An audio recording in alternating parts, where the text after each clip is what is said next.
it's not only Hong Kong. It's from Hong Kong, there will be Taiwan, and later on, they have One Belt, One Road. They are going to many, many countries. Myanmar. You think Myanmar started themselves? No, it's 100% China behind them.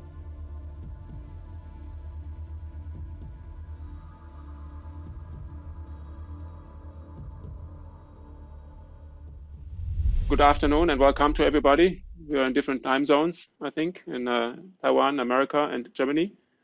And so this meeting is organized or invited by the International Society for Human Rights, the German branch, IGFM, die Internationale Gesellschaft für Menschenrechte.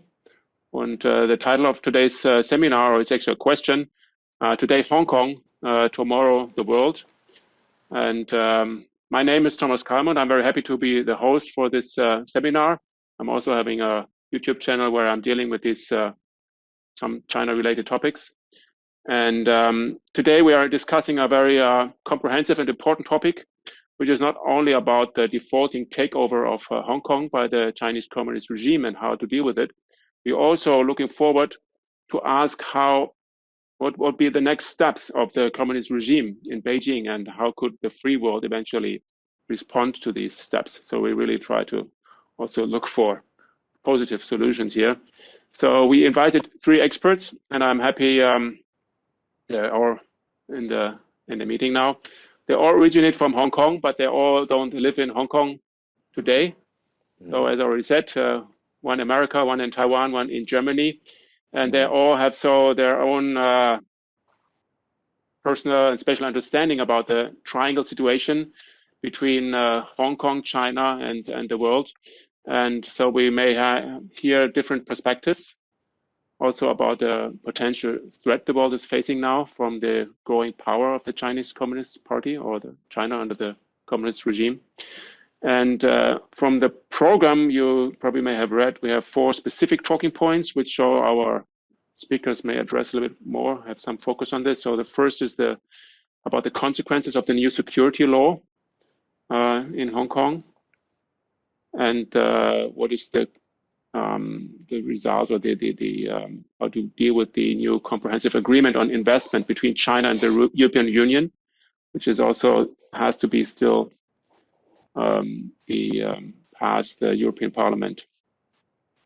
Then we also have one question. I think this is Elmer been talking about how come the Communist Party of China always managed to win twice in a win-win situation. And I'm curious also about this topic. How is the Chinese Communist Party using artificial intelligence and big data to increase their power? This is also something I think Manyan is talking about. So the first 30 minutes will be dedicated for speakers with 10 minutes each. And then we have 30 minutes for discussion. I think we may don't exceed too much the time. I think Elmer need to leave too. So, okay. So our first speaker is Wong. So if you want to raise him, I will tell you how to raise questions. Usually you'll be muted. Everybody will be muted. So he was a protest leader. Let me just introduce you. Protest leader and co-coordinator for the Civil Human Rights Front in Hong Kong from 2018 to 2019. And he lives today in exile in Taiwan. So please, Yik-Mo, you have 10 minutes from now on. Right. Thank you, Thomas. And thank you, organizer, for the invitation. Well, yes, as Thomas has introduced, I am Hong Kong activist. Now I live in Taiwan. Just when I look back at what happened to Hong Kong, I think as most of you RMPs here, or who cares about Hong Kong, you know the very recent protest movements. I regret to say that we spent decades fighting for democracy. For me, very beginning, the Tiananmen Square massacre. So 500,000 people took to the streets. And then 2003, anti-national security law demonstration, another 500,000. And then 2014 umbrella movement, and the very recent 2019 protest movement. All these incidents we fought in the streets, but you might not know, Hong Kongers, we have tried very hard to protest within the institutions, that is in the local elections. or via NGOs making suggestions to our governments, because we believed in peaceful protest, and we believed that one day China will change, and that we will bring positive influence to China because we believe in our values. But apparently that's not right. China doesn't want that. And what's happening now after the 2019 protests? So basically, China is telling us that Hong Kong doesn't deserve election because what happened was in 2019 in November, we won a landslide in district council election, which was a reminder to Chinese regime that election will one day destroy their control over Hong Kong. And we're not surprised that the legislative election last year in 2020 has been cancelled. And the people who participated in the pre-election, they have been arrested. Well, some fled Hong Kong. I think until now, around 42 were still detained. And that is China does to us. So first of all, they crack down the street protests. And then when we stop protesting in the streets, then that's when they have time to take care of the peaceful, rational protests within the institution. I don't believe in future election, to be honest. I don't think China is going to give us time in election. They're not going to give us chance. And just sometimes when I talk to foreigners, sometimes to politicians, and very often they ask us, so why don't you cope with your government and work together? For example, my former boss, the Consul General of Germany in Hong Kong, he said, don't you forget that you have the responsibility to work together with the pro-establishment camp. And I guess there's no need to explain why we're not coping with authoritarianism, especially to German politicians. There is a saying in Chinese language, cooking frogs in warm water, which means they're taking their steps very slowly so that we don't feel anything. And whenever we feel anything, the changes are very gradual so that we don't notice that we are doomed. Hong Kong has suffered, and I regret not knowing more about East Turkestan or Tibet when I was younger. Now we want the world to stand in solidarity, and we want to warn them about China, about Hong Kong, and we don't want them to become the next Hong Kong.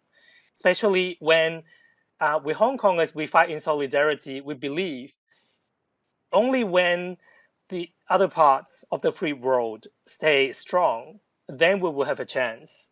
Because we're mutually dependent on each other when we're dealing with authoritarianism, just like what happened in the past after World War II, just like always.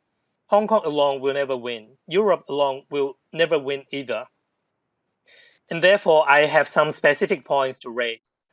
The first one is, I know in Sweden, the government has conducted a survey. It's called Chinese Corporate Acquisitions in Sweden, a survey. It was published in November 2019. So they listed, I think, 60 companies, Swedish companies that have been acquired by Chinese capitals. And just 1 year later, in May 2020, their parliament has amended law to stop foreign investments until next more comprehensive investigation is complete. So I believe Germany may do the same, especially when Germany is the biggest economy in Europe. We believe counting on China, on the one hand, you will be beneficial from its capital in the market. On the other hand, it's also dangerous that China will invade into your businesses. So that's my first point. Second point is the EU-China CIA Comprehensive Investment Agreement. Well, the atmosphere, I know there's an atmosphere that Europe wants to pass and then set up mechanism to monitor human rights violations. But I don't believe in that because that's from our experiences in Hong Kong. We used to believe China, we give them chances. And what happened is that now Hong Kong is doomed. China is only taking time. As I said, cooking frogs in warm water. When China gets strong enough, like now, then China will overthrow everything in Hong Kong. And one day this would happen to Europe as well. I think either we stop now. It's a now or never situation. Because I believe if you can't stop China now, if you can't make China compromise right now, then I don't think China will in the future, no matter what agreements you sign. The next point is Confucius Institute. There are over 200 Confucius Institutes in Europe, and everybody knows that it's a government organ to brainwash people, especially students, to put their influence and culture and language into Europe and the world. I know that Sweden and Norway have completely closed all Confucius Institutes within their border. Very recently, the U.S. ambassador in Taiwan welcomed the Taiwanese professors to the U.S. and said that Taiwan can play an important role when in the future when U.S. wants to learn Chinese language and culture. And I believe that Germany can also learn from them. And just like what Heiko Maas said in its Indo-Pacific strategy, that Germany doesn't want to depend on single country. So I think this not just on trade, but also on cultural exchange.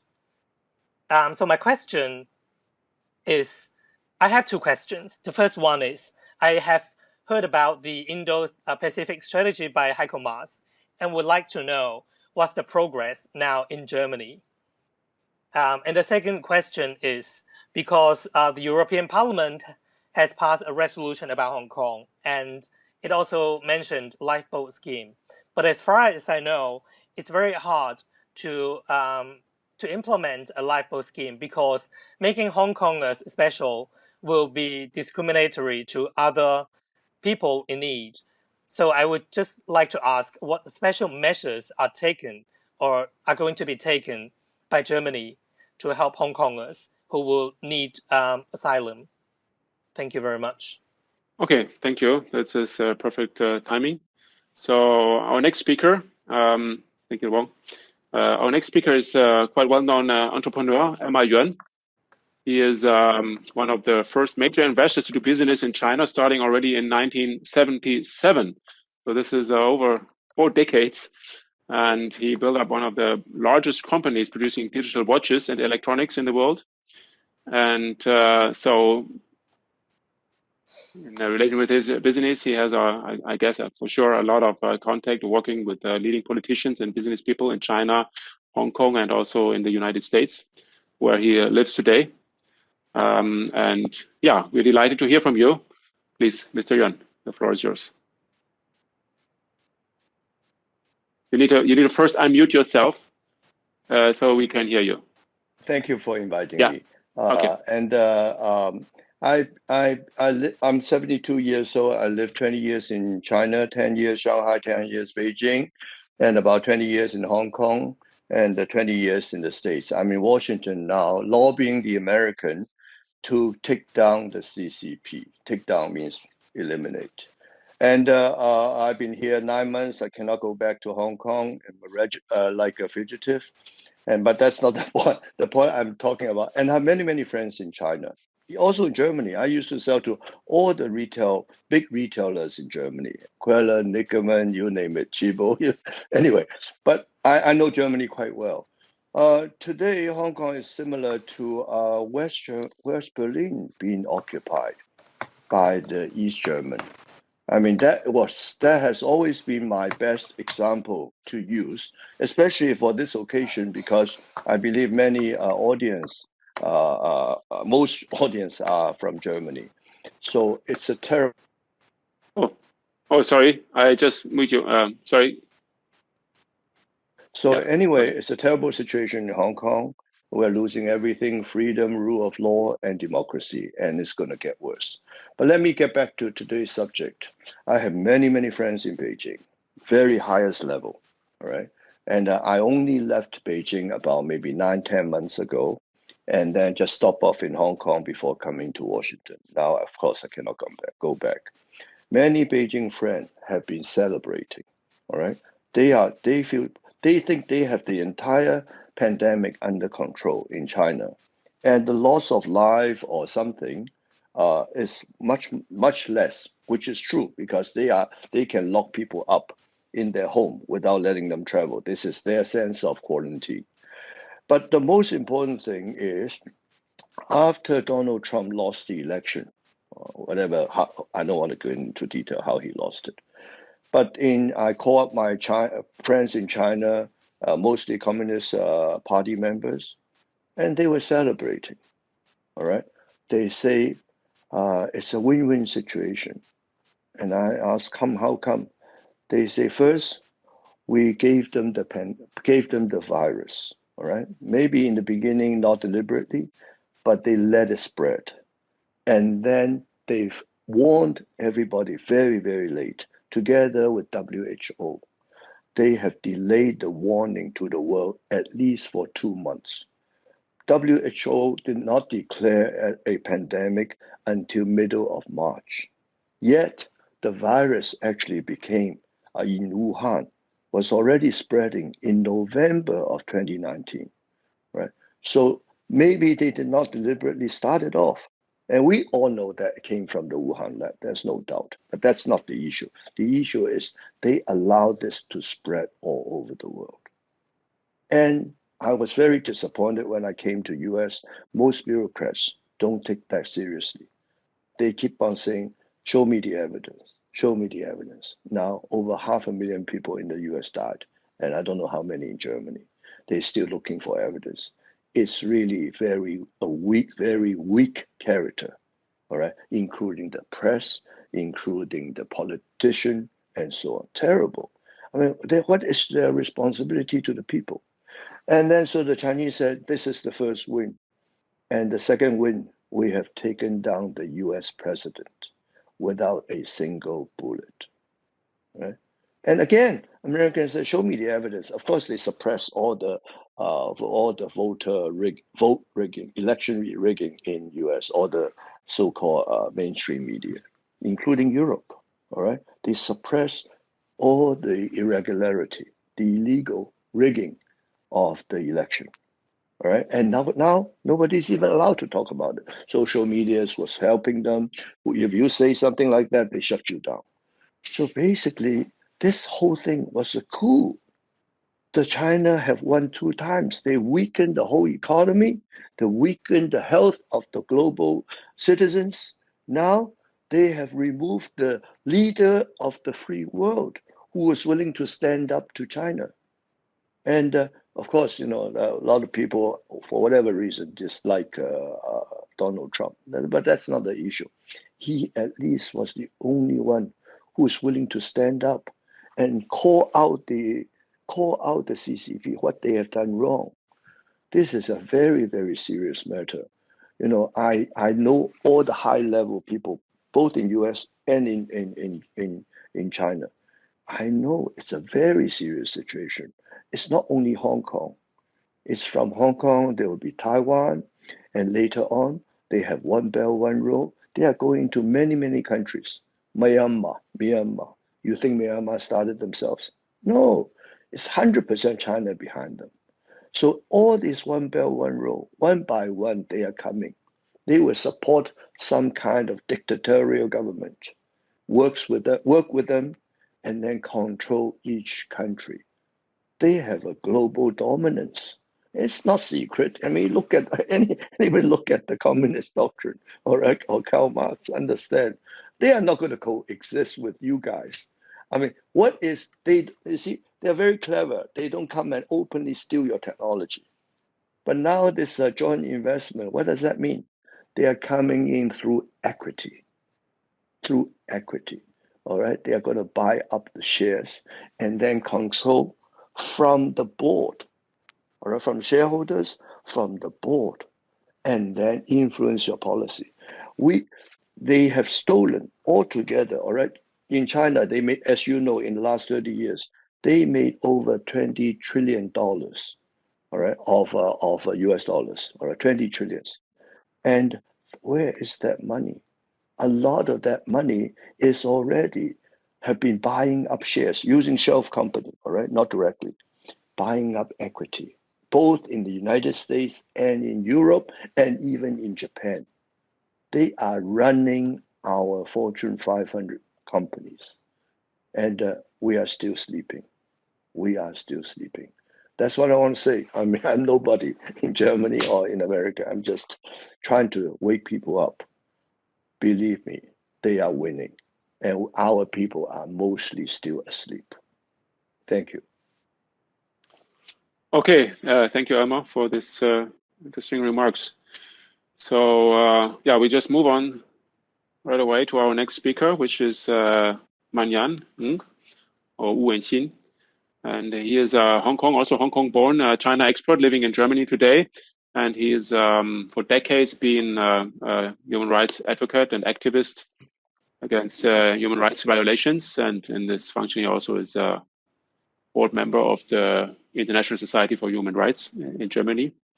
And yeah, please, Manyan, the word is yours. Thank you. Thank you. Yeah, AI, artificial intelligence, and big data. Okay, so 2 points. You know, the Chinese Communist Party pretty early identified high tech can strengthen their ruling, their dictatorship. So they started applying and investing in high tech pretty early.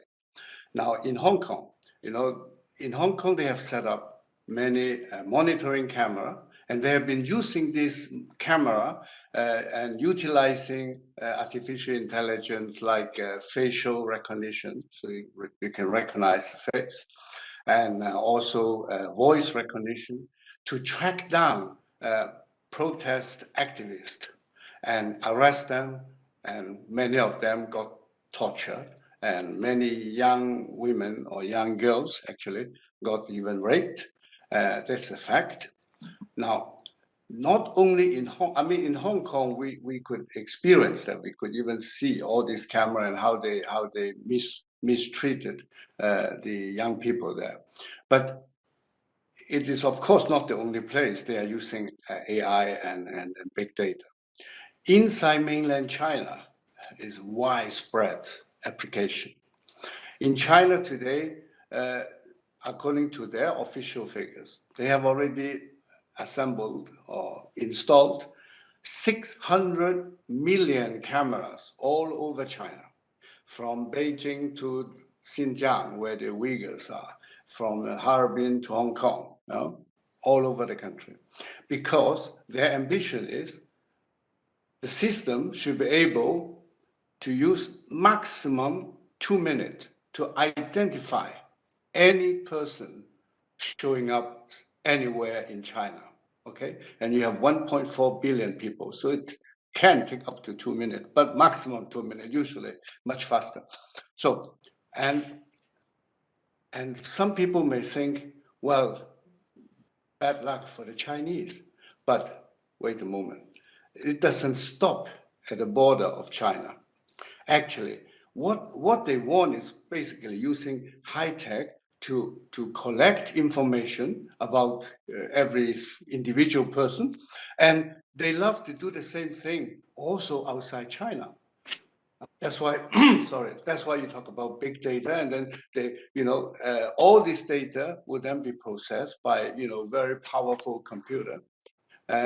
Maybe you don't know that a Chinese company turned out to be the biggest buyer, the biggest single buyer of a super database machine from the company Oracle already 12, 13 years ago, they discovered. And it is the Ministry of Security of China's state security, yeah? Like in German, you say the Stasi. They are behind this Chinese company.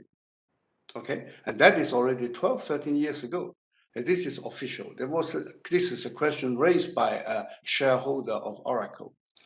Now, and why I say it doesn't stop within the Chinese border, because I happen to have a friend who used to be the IT manager of National Security Authority in one of the EU country. Yeah, I mean, you understand that I don't want to disclose his identity. He met me about 10 years ago, and then he found out that, in our talk, that I have been working hard to fight for human rights for the Chinese people. I have been, defending the human rights of Tibetans, of the Falun Gong practitioner, of the Uyghurs, and the human rights lawyers and Christian, and so on. Yeah. Then he said, Manyan, make sure you don't use a mobile phone from Huawei. Make sure you don't use a computer from Lenovo. Make sure you don't use WeChat software, the Chinese social network. Make sure you don't shop through Alibaba, and so on. The list. I understood why he said it, but still I want to hear more. So I say, why? Well, he said, my information is last year, all these companies had a secret meeting with the leadership of the Chinese Communist Party. And they all agree to provide all data they have collected to the Ministry of State Security. The huge super database machine which can process big data, which can put together important pictures for them by all this puzzle data. So why I tell you this story, what I'm saying is, you living in Germany or anywhere in Europe, you can be the victim of their data collection. If you have a Chinese, if you're using Chinese computer, Chinese software, Chinese mobile phone, or in the future, if we allowed Huawei to run 5G, yeah, then without the information of our person will no longer have any privacy. That you have to be aware of. And then you can ask, why they do that? Why they, well, officially they say they use AI and all this to fight criminality. But I tell you, criminality is not at all the highest priority. The Communist Party of China, the highest priority is always to maintain their power, to increase their power. That's always the highest priority. So they are preparing to control, to conquer the world. I'm not exaggerating. It is actually nothing new. You should understand that the Communist Party ruling China now is the same Communist Party who came to power 1949. And after they took power in China 1949, what did they talk about at that time? They talk about world revolution, right? So in the 50s and 60s, they run their world revolution by supporting all communist parties all around the world, selling weapons to them, giving them money in all these communist parties in Indonesia, in India, in Malaysia, and so on and so on. Yeah, they started in Asia. It didn't work out. Yeah, it didn't work out. So later they have a new strategy. They call it high our strength and wait for our time. So from that moment, that was about 1978 when this Deng Xiaoping came to power. Yeah, then suddenly China started to smile to the outside world, and always keep telling you guys, oh, we are just a poor developing country, and we need your help. We need your help. Yeah, human rights is good, but you guys should help us to develop economy. And when Chinese people become richer, then then we can have more human rights and freedom and democracy. And unfortunately, just too many Westerner believe in that. Some believe, some may not believe, but won't believe. Yeah. So anyway, what happened is by this deception tactic, they have been able to access very high technology in Western world. in America particularly, and also in Europe. Yeah, and you guys should understand that China has organized the whole country like an army. So you should not think that only that guy who is employed by the Ministry of State Security, he is an agent, he is a spy. I can tell you, I'm sorry to say that almost every mainland Chinese can be or is a potential spy, because they have run the whole country with this mentality. They brainwash young people as if, they keep telling them the Western power has been humiliating us for 100 years. Now it's time for us to show our strength. Okay, so the strategy, hiding our strength and wait for our time. So now the time has come. So don't think that it is only because of Xi Jinping suddenly we feel much more aggression from China, much tough talk. No, it's part of the whole master plan. Yeah, now the phase of hiding strength is over. Yeah, now our time has come. That's how they think. Now they can take over America, step by step, of course. So, and in this respect, my advice to you is, remember, when you listen to the communist officials, yeah, so mistrust what they say and check how much is true in what they say. This is my sincere advice to you. Always mistrust and verify, yeah, and don't forget the principle that they always follow is not socialism and Marxism and all this, yeah, is the principle of the end justifies the means, yeah, der Zweck heiligt der Mittel. So this is exactly, they have consequently following, and their end, their goal is always to maintain their power and to strengthen their power. And this is actually why all this persecution, because they had a goal already since 1949. Within 100 years, China should be the superpower #1 and conquer the world. And any person, any organization that, according to the party, is an obstacle for them to come to that goal should be eliminated.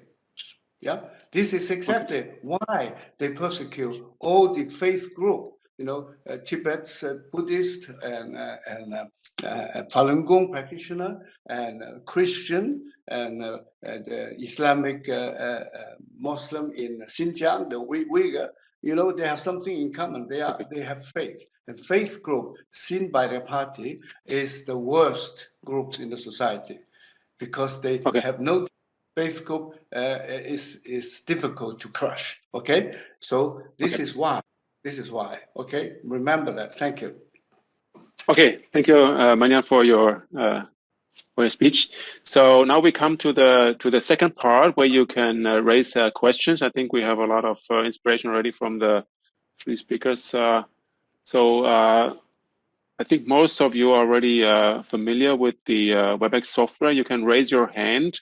There is a smiley button on the bottom, and there you can raise your hand. So if you want to raise a question, and I encourage you to use the time, value the time, and then I will ask you to talk. You can have your camera switched on or not, it's up to you. And yeah, you can just try out. Hello, can you hear me? I've tried to leave and then now I'm back in. Yeah, okay. But the camera is still not on, right? It's not on, no. Right, so let's not spend time on that. So it's my turn? No, the question is that somebody has a question. There is Mr. Jensen, Guy Jensen, yeah?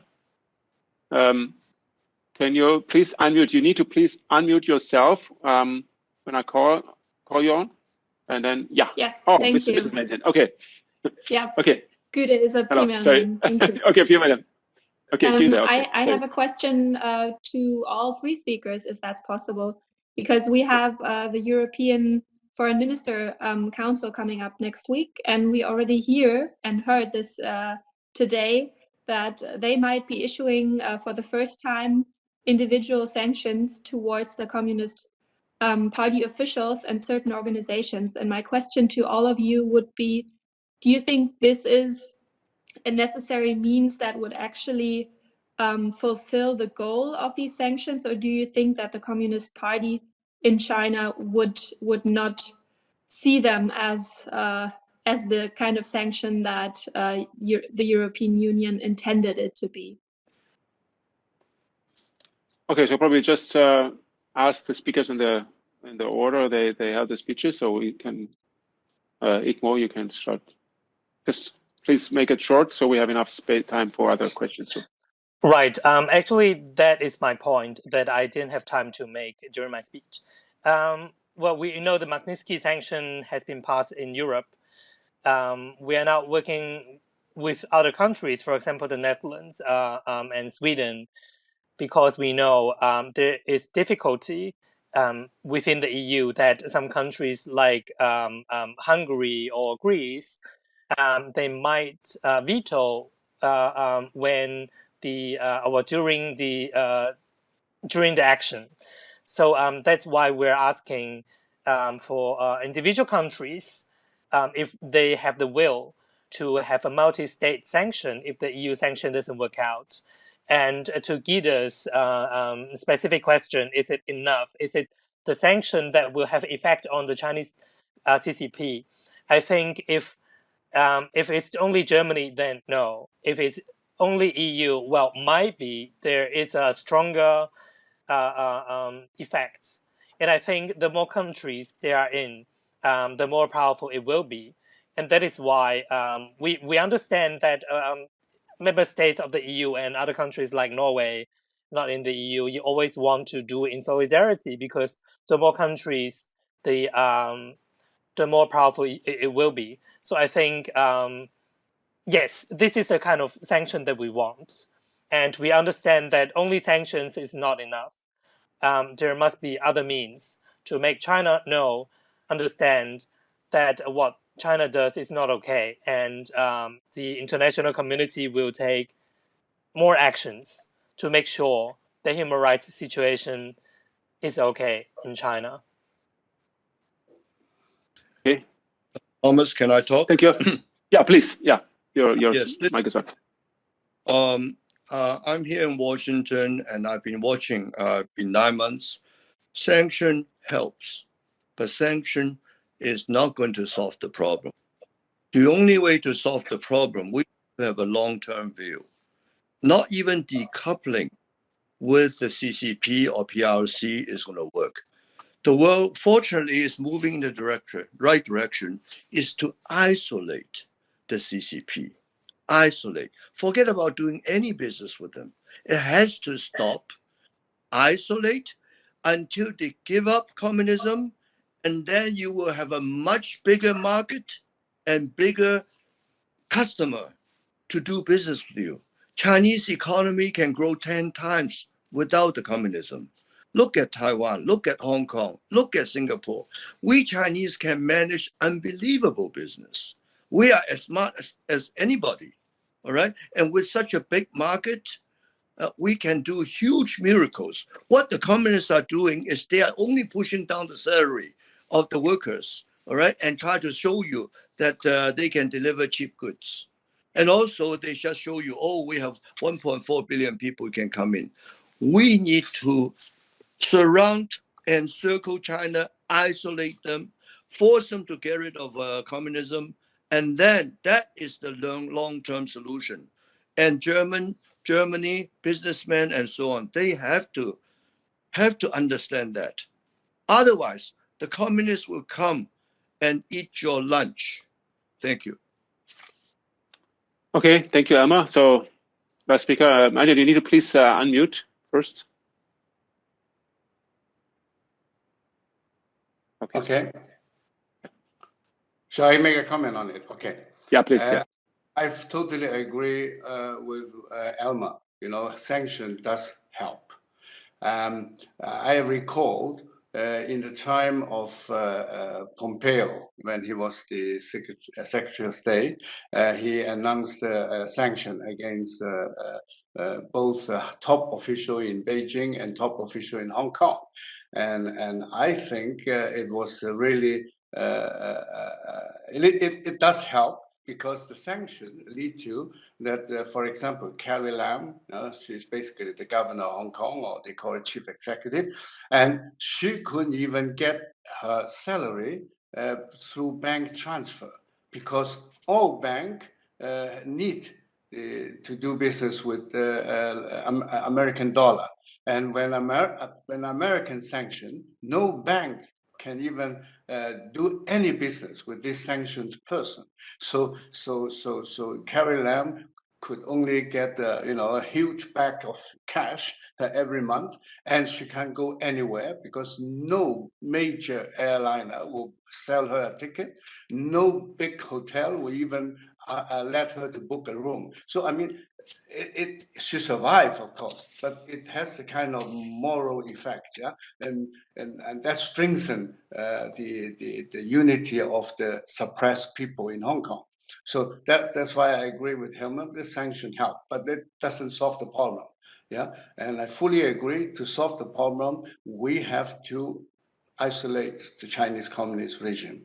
They are actually inside China. They are openly telling the Chinese people that America and Europe, America is our enemy number one, and number two is Europe, and that now China is so strong that we are going to take over. I mean, they are already domestically declaring as a kind of may not be war, but a kind of antagony. Yeah. So it is time for us to react. Thank you. Okay, thank you, Manyan.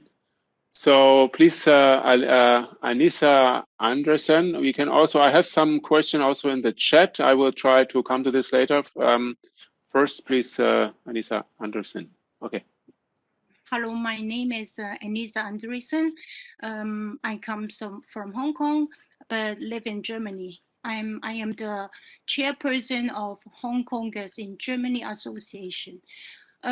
Actually, I want to ask our guest, as a Hong Konger in Germany, as our association have done quite a lot of things, try to write to the government or with open letters or private, even the sanction list we have sent out, and we couldn't see anything. We are so disappointed and we are so frustrated.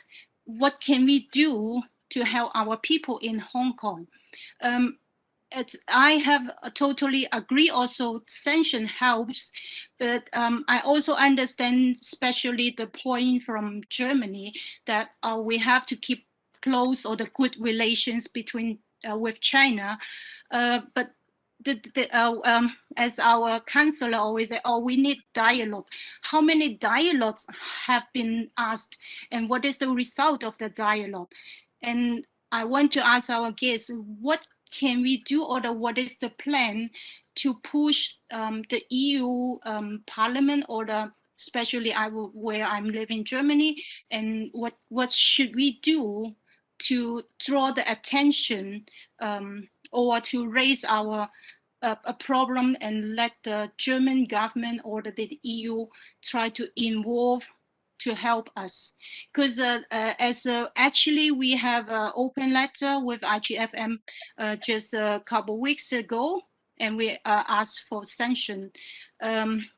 Because when we see the right Russian, one got caught, and the voice in Germany is so big, and what is happening in Hong Kong is like nobody cares. So I want to know what can I do as a Hong Konger in Germany Association chairperson.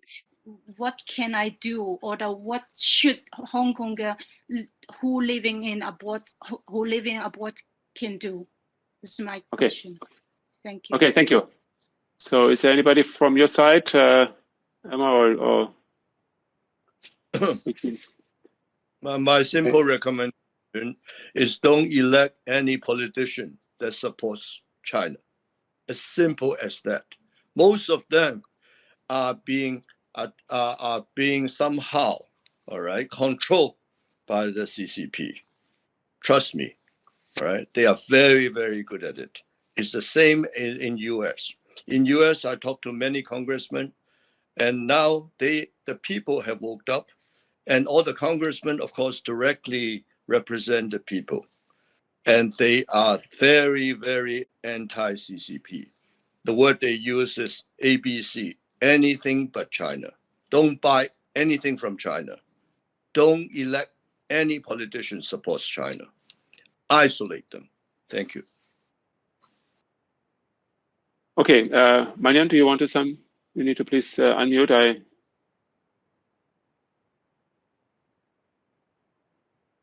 Okay, yeah, okay. Yeah, okay.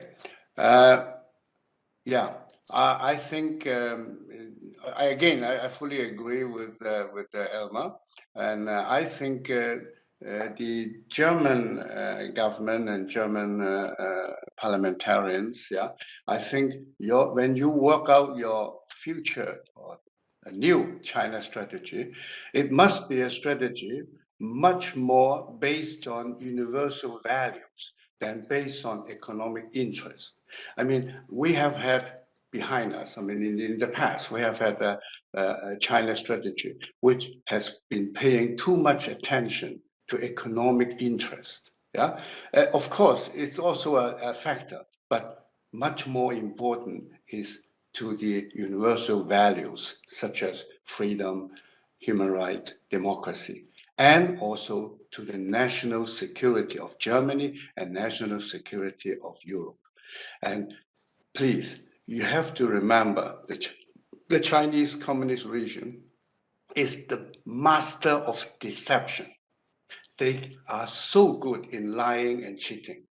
Please remember that. And you have to work out a strategy that their lies, their cheating doesn't have much market. Thank you. Okay, thank you, Manyan. So, Yik-Mo, you probably also want to say something. There's also like a question in the chat to you. I don't know if you saw this. You can also answer this in your question. It's about to Yik-Mo. So there's actually two questions from Soap. One is about what's your opinion on the lifeboat schemes introduced by several countries to give Hong Kongers a means to leave? And the second question is, in January, the German Ministry for Economy asked if Taiwanese manufacturers could help ease a shortage of semiconductor chips. Would you say Taiwan's monopoly over the market for computer chips gives Taiwan significant economic and political leverage, especially entering into our technology-heavy future? What's your vision for Taiwan's future? So, I mean, I think, I also want to probably add, initially the title for this seminar should be first Hong Kong, then Taiwan, and after this, the world. So also my question to all of you also after Yik-Mo answer probably first. What's your stance about the next bet regarding Taiwan? Thank you very much for the question. Well, yes, we have learned the recent debate over if Taiwan should sell its chips to prioritize its chips for the German car industry. Well, my question is, how does Germany think that Taiwan should provide chips to German auto industry if Germany wants to prioritize its market in China? Because that's what we are talking about. We want to not depend on single country, especially not on China. And only very recently, Taiwan has provided face masks to Germany, and yet German government doesn't recognize Taiwan as, a country. So, and I think if anybody has been following the debate, then we will know that Taiwan needs dignity. And I don't think Taiwan is monopolizing with its technology. On the other hand, I think Taiwan shows a very good example for the world that when we are talking about multilateralism, it's not just China, but also Taiwan, maybe Japan, Korea, and I don't know, Bangladesh, Indonesia, India, many other countries. but I think Taiwan is where we can start with if we are talking about computer chips. And I think both questions, I'm actually very interested in how the German politicians who attend the webinar here, I would like to know your opinion about these questions. Okay, thank you. Actually, the questions usually go to our speakers and vice versa. But of course, if anybody is here in the webinar who want to take a stance on this, you're welcome to mention your opinion. You can also please still raise your hand, and then I pass on the word further to Wenqin or Elmer. Yeah, please. Oh, you're muted, Manyan.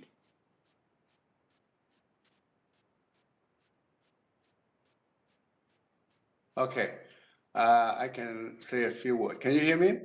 Yes.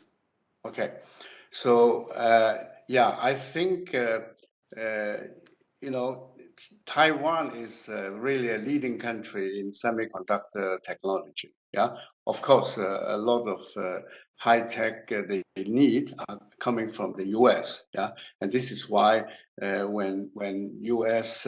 sanctioned Huawei. By not allowing any company in the world to supply those advanced chips to Huawei, and Taiwan stopped also selling their chip to Huawei because Taiwan used a lot of production technology from America in order to produce these very advanced chips, where you talk about 7 nanos or something like that. Yeah. So yeah, Taiwan actually in high tech is really an interesting potential partner for a country like Germany. But like Yik-Mo pointed out, you know, if we on one side give priority and show respect to mainland China, which is basically a kind of enemy now of Taiwan, how can we expect them to have a really good and productive relationship with Taiwan? So my advice here again, don't forget that Taiwan is the only territory of the traditional China. You know, we have to accept the fact that Taiwan was, before the communists, Taiwan was a province of China. Yeah, and Taiwan is the only place left from the original China, which is still democratic and have a high degree respect for human rights.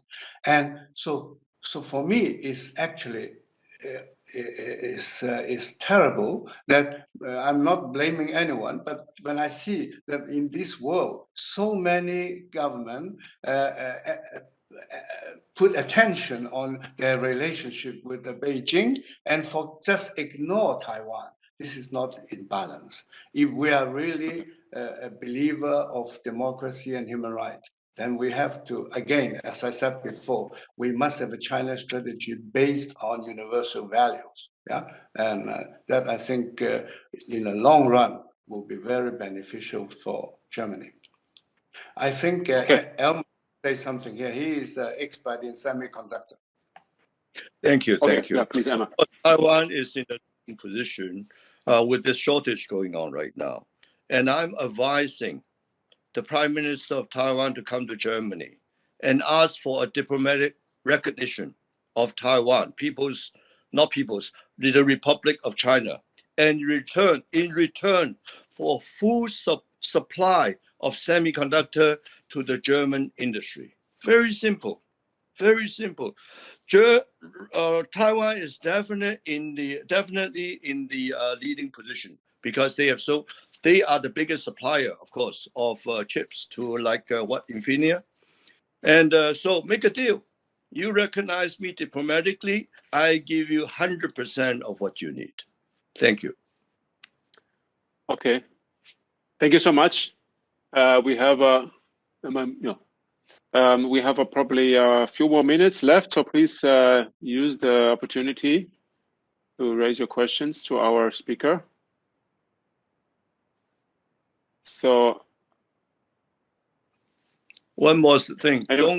Please. Don't worry about pissing off the CCP. When they need you, they need you. Look at Australia.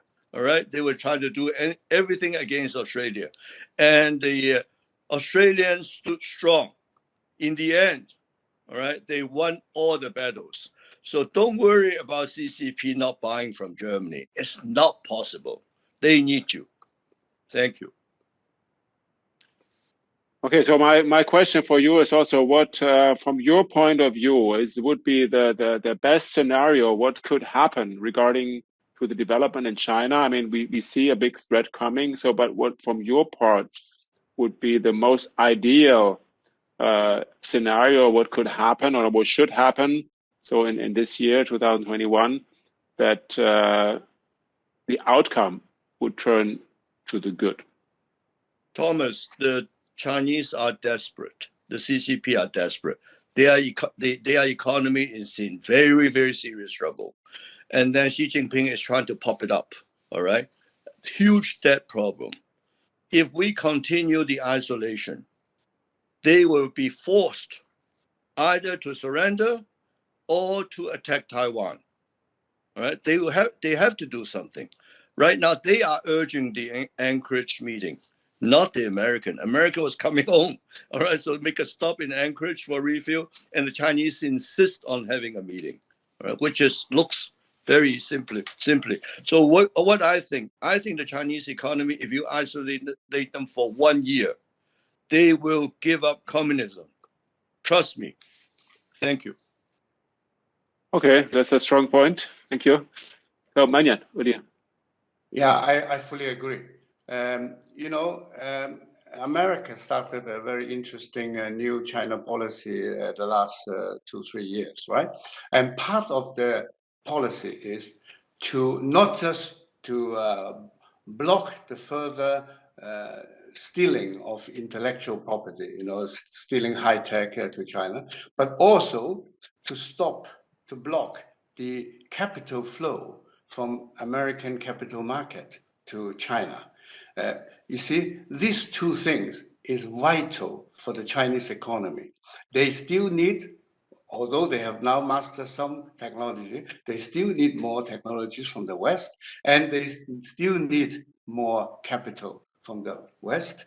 And, in the past, they have been getting billion and billion from the capital market in New York, in Frankfurt, and so on. So I think the Western or democratic world, including Japan and Australia and so on, they should work together to stop the capital flow to China. Okay, thank you. So Yik-Mo, you have also raised your hand, so you can probably make your point together. Right. I understand that most European leaders, politicians, still believe in conversation, in dialogue with China. And I don't oppose that.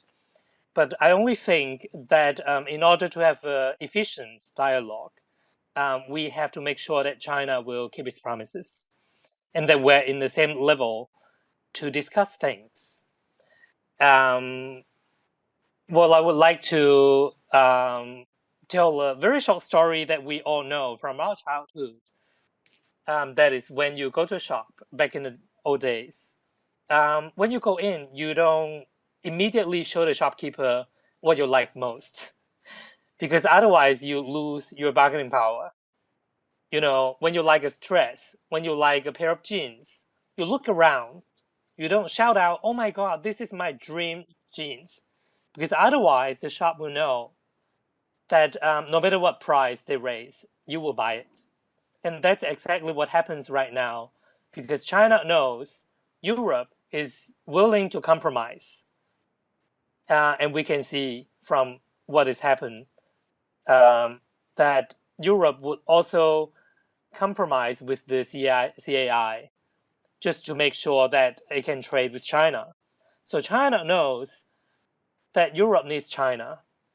But I would like to remind Europe that trade is bilateral. And just as much as you need China, China also needs Europe. And China needs Hong Kong. China needs the US. China needs the world. So why let China manipulate the whole game?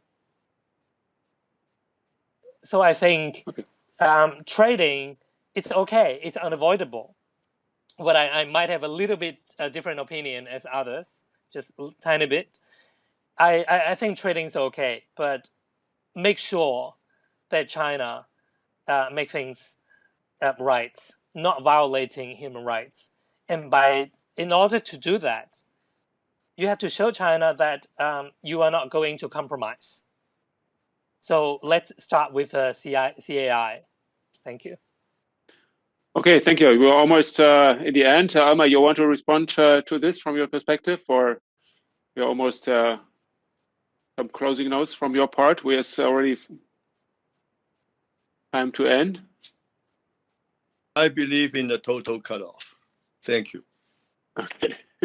Yeah, that's a clear point. I mean, it's also interesting. So we have different views, but I think from my experience, I must say I'm observing this for 20 years. This also makes a little sense to me. Okay, so I think the time is over. Is there anything you want to add on this very briefly in a few seconds? Yeah. May I add a little bit, just a little? Well, following what Yik-Mo said, I want to give my advice to German politicians. Yeah, don't estimate China too strong. They are not so strong as they themselves claim. Yeah, if they are strong, why they need to have totally zero freedom of press, freedom of expression, and so on? You know, if you are strong, you don't need that. But they are very weak, and I know that most intelligent, well-educated people in China, they don't believe in the party. Okay, they just do not have courage enough to say it loud. But one day, like when Elmer said, if we isolate China and China economy get problem, then hundreds and hundreds millions of Chinese will then act. Believe me, and I think already today 30% of them are ready to get rid of the party, and the other are just cheated. But you know, cheating cannot last long. Okay, that's what I want to say. Okay, yeah, thank you so much for joining. Also, thank you to everybody in the audience. I hope you enjoy and get some inspiring ideas, or probably also solutions for your decisions, or further steps how to deal with China after this takeover of Hong Kong. So yeah, thank you also very much to our value speaker. I think thank you very much. Happy you use your time to share your thoughts with us. And yeah, so we asked to finish this meeting on time. I think that's a good point. We can leave. It's 4 o'clock in Taiwan. In America, it's about, you see, what, 4 o'clock in Taiwan? It's 4 o'clock. Oh no, sorry, 4 o'clock. Sorry, 4 o'clock. It's in Germany at 11 o'clock in the night in Taiwan, and in America, I don't know. It's probably